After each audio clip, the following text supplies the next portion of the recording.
When I was young, I got into very intense relationships. I was a passionate guy, and I seemed to be attracted to very intense, passionate women. There was a lot of fighting and arguing in these relationships, and I was even abused by two different women, verbally and physically, over the course of time. And what happened as I aged was I began to realize that I don't start fights. I realized in one of the long relationships that I started like maybe 8 or 10% of the fights. I realized I'm not a guy whose default is to just blow up with emotion and get into a yelling fight. It's not my thing. I make fights worse. That was my problem. But I didn't start them. Anyway, I began to realize I don't want to be hit. I don't want to be choked. I don't want to be put down. And I know that may sound crazy because I'm a large guy and you think, oh, that can't be the case.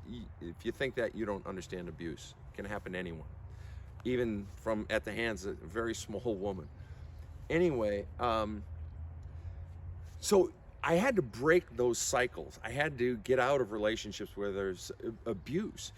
But here's the thing about not just abuse, but it can be substance abuse. It can be situations where you realize you're caught in a mindset of thinking that is undermining you in your relationships. It's not enough to break the cycle.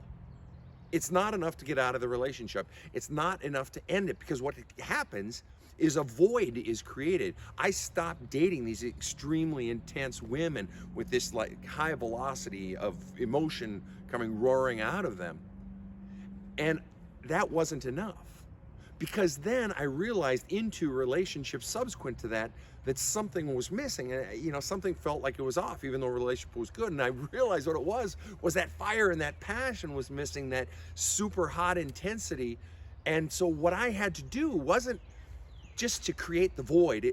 It wasn't just to get rid of the relationship. I had to do something to fill the void. It wasn't enough to just get rid of the negative, to get rid of the raw sewage. I had to begin to create diamonds in that place. I had to begin to tap into who I am and to begin to say yes to all the things inside of me that I had wanted to try or that gave me joy. I had to begin to create joy. It's not enough to just cut out the pain and the bad stuff.